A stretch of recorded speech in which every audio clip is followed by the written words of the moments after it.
त्रेता युग के समय श्री राम लंका विजय के बाद अयोध्या लौट चुके थे। राम राज्य में सुख शांति थी, पर हनुमान जी का मन प्रभु सेवा में ही लगा रहता था। एक दिन श्री राम ने उन्हें आदेश दिया, पवन पुत्र, हिमालय के उत्तर में सप्त ऋषि तपस्या कर रहे हैं। वे बहुत समय से मुझसे मिलने की इच्छा रखते हैं, पर अपने व्रत के कारण यहाँ नहीं आ सकते। तुम वहाँ जाओ और उन्हें मेरा प्रणाम कहो। हनुमान जी वायु की गति से उड़कर सप्त ऋषियों के आश्रम पहुँचे।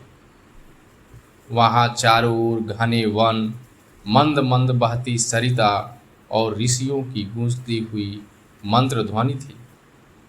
ऋषियों ने हनुमान जी को देखा तो प्रसन्न होकर बोले, बजरंगबली, हम जानते हैं कि तुम केवल बलवान ही नहीं बल्कि विद्वान और विनम्र भी हो। तुम्हारे भीतर राम भक्ति का अमृत बहता है। ऋषियों ने कहा, हम तुम्हें एक प्रश्न पूछेंगे। यदि तुम उत्तर दे पाए तो हम तुम्हें विशेष वरदान देंगे। ऋषियों ने पूछा, संसार में सबसे बड़ा धर्म क्या है? हनुमान जी ने हाथ जोड़कर उत्तर दिया, ऋषिवर, सबसे बड़ा धर्म है परहित और प्रभु भक्ति।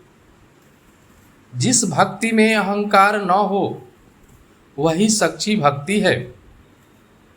सप्त ऋषि यह सुनकर आनंदित हो उठे और बोले, तुमने सत्य कहा। पवन पुत्र, तुम्हारी भक्ति में बल और ज्ञान दोनों का संगम है। ऋषियों ने आशीर्वाद दिया, जब भी कोई सच्चे मन से तुम्हें पुकारेगा तुम तत्काल उसकी सहायता करोगे। तुम्हारी कथा युगों युगों तक गाई जाएगी। यह आशीर्वाद देते ही आकाश में पुष्प वृष्टि हुई और तपोवन में दिव्य प्रकाश फैल गया। हनुमान जी ने विनम्र होकर सप्त ऋषियों के चरण छुए और श्री राम का संदेश देकर वापस लौट आए। बल और ज्ञान का सही प्रयोग तभी होता है जब उसमें विनम्रता हो। सच्चा धर्म है दूसरों का भला करना और भगवान के प्रति अटूट प्रेम रखना।